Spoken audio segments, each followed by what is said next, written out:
Wa an Ibnu Mas'ud radhiyallahu anhu qala. Hadis ini diriwayatkan oleh sahabat Abdullah bin Mas'ud radhiyallahu anhu, beliau berkata, "Kunna ma'a Rasulillah sallallahu alaihi wasallam fi qubbatin nahwan min arba'in." Jadi kata Abdullah bin Mas'ud, kami pernah berkumpul bersama Nabi sallallahu alaihi wasallam di sebuah tempat yang jumlah kami waktu itu kurang lebih 40 orang. Kata Abdullah bin Mas'ud. Jadi berkumpul bersama Nabi sallallahu alaihi wasallam. Faqala, maka Rasulullah sallallahu alaihi wasallam bersabda kepada para sahabat tadi, "Atardawna an takunu rub'a ahlil jannah?" Apakah kalian ridha Allah Subhanahu wa taala menjadikan kalian seperempat penghuni surga? Ya, jadi apakah kalian ridha kalau seandainya Allah menjadikan seperempat penghuni surga itu adalah dari umatku? Qulna na'am. Para sahabat mengatakan, tentu kami ridha. Qala atardawna an takunu thuluth ahlil jannah? Kemudian Nabi SAW bersabda lagi, apakah kalian ridha kalau seandainya Allah Subhanahu wa taala menjadikan sepertiga penghuni surga itu adalah dari kalian, dari umatku?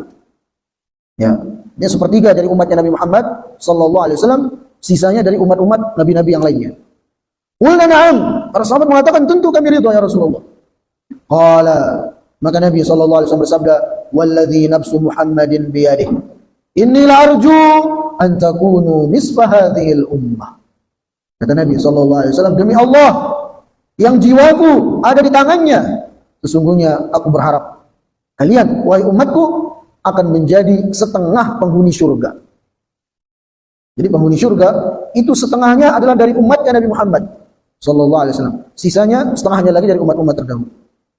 Kemudian Nabi sallallahu alaihi wasallam bersabda, "Wa dzalika annal jannata la yadkhuluha illa nafsun muslimatun."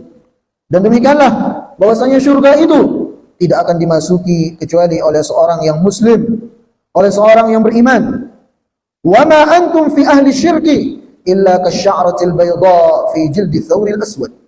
Dan perumpamaan atau perbandingan kalian, wahai umat Islam, dibanding orang-orang musyrik adalah seperti satu urat bulu yang ada di badannya badannya banteng, seperti satu bulu yang berwarna putih yang ada di badannya banteng yang berwarna hitam. Au kasya'ratis sauda fi jildi thawril ahmar, atau perumpamaan kalian wahai umat Islam dibanding orang-orang musyrik adalah seperti satu rambut hitam yang ada di tubuh banteng yang berwarna merah. Hadis ini sahih, diriwayatkan oleh Imam Bukhari dan Muslim. Nah, para jemaah yang mudah-mudahan dimuliakan dan dirahmati oleh Allah Azza wa Jalla. Dari hadis yang mulia ini ada beberapa pelajaran yang bisa kita simpulkan. Yang pertama adalah jawazut tadarruj wa tikraril basyair marratan ba'da marrah liyakuna ad'a li tajdid syukri marratan ba'da marrah. Jadi dari hadis ini kita bisa mengambil pelajaran, bolehnya kita kalau hendak memberikan kabar gembira kepada orang, jadi kita sampaikan kabar gembira itu secara bertahap, sehingga menjadikan orang yang mendengarkan itu semakin senang gitu. Lihat Rasulullah SAW mengatakan, apakah kalian ridha wahai umatku kalau seperempat itu adalah seperempat penghuni surga dari kalian? Para sahabat senang mengatakan, tentu kami ridha. Kemudian Nabi bersabda, bagaimana kalau sepertiga? Oh, para sahabat makin senang. Bagaimana kalau setengah? Oh, makin senang para sahabat. Nah, ini diperbolehkan dalam menyampaikan kabar gembira secara bertahap, sehingga menjadikan orang itu semakin senang begitu. Seperti yang dilakukan oleh Rasulullah sallallahu alaihi wasallam. Kemudian pelajaran yang kedua dari hadis ini bahwasanya innal muslimina min ummati Muhammadin sallallahu alaihi wasallam hum aktsaru ahlil jannah.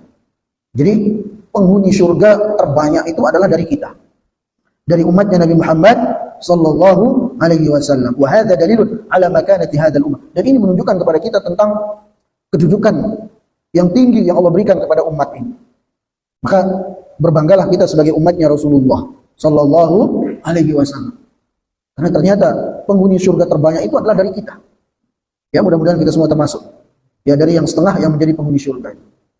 Amin ya rabbal alamin. Ini kabar gembira dari Rasulullah SAW kepada kita. Di mana dari sekian banyak manusia yang ada dari zaman Nabi Adam ya sampai manusia terakhir yang ada di muka bumi ini, itu berapa ya banyak jumlah manusia. Tapi ternyata yang akan masuk surga, yang akan menjadi penghuni surga, setengahnya itu adalah dari kita, dari umatnya Nabi Muhammad sallallahu alaihi wasallam. Maka banggalah kita sebagai umat beliau.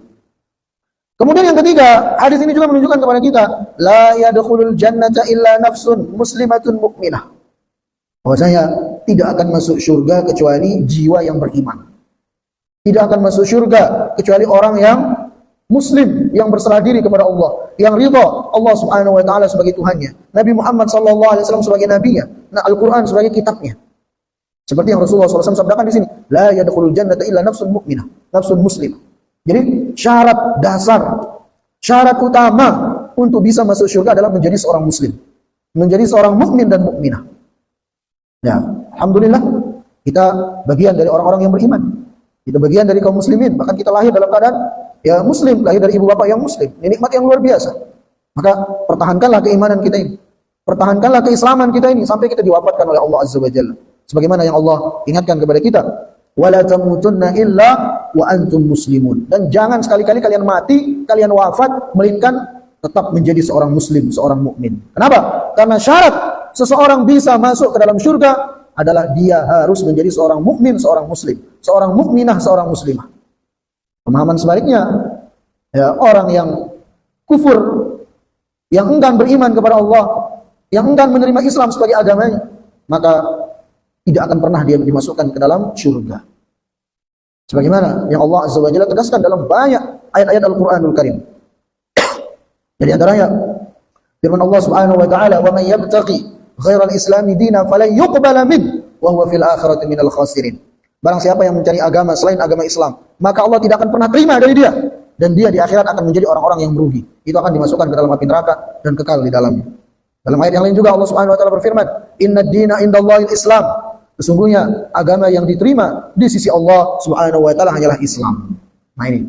Ya, jadi sekali lagi para jamaah dimulakan, untuk bisa masuk ke dalam surga syaratnya adalah menjadi seorang muslim muslimah, menjadi seorang mukmin mukminah. Selain itu tidak ada harapan untuk bisa masuk ke dalam surga. Kemudian selanjutnya hadis ini mengisyaratkan kepada kita qillatu ahlil iman bin nisbati li ahlil kufr bi anna aktsaran nas kafaratun fid dunya. Hadis ini mengisyaratkan kepada kita tentang sedikitnya orang-orang yang beriman ketika dibandingkan dengan orang-orang yang tidak beriman.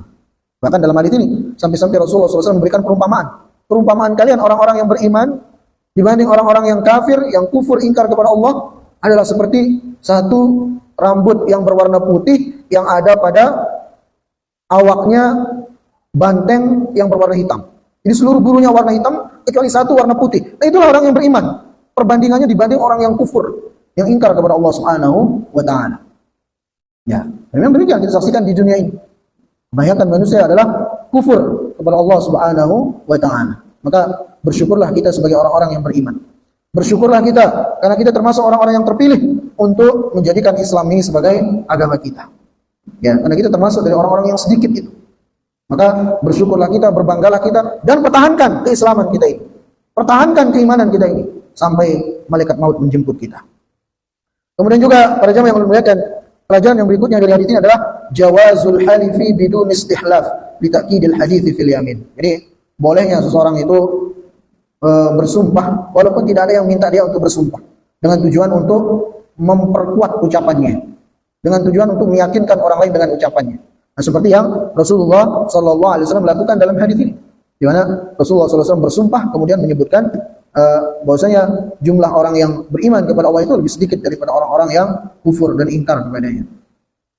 Kemudian juga hadis ini mengajarkan kepada kita istihbabu darbil matsal li taqribil fahmi lisami'in. Jadi anjuran kita kalau menjelaskan sesuatu kepada orang lain, kita berikan perumpamaan sehingga ya apa yang kita jelaskan itu, apa yang kita sampaikan itu akan lebih mudah untuk dipahami oleh orang lain. Seperti yang dilakukan oleh Rasulullah sallallahu alaihi wasallam dalam hadis ini.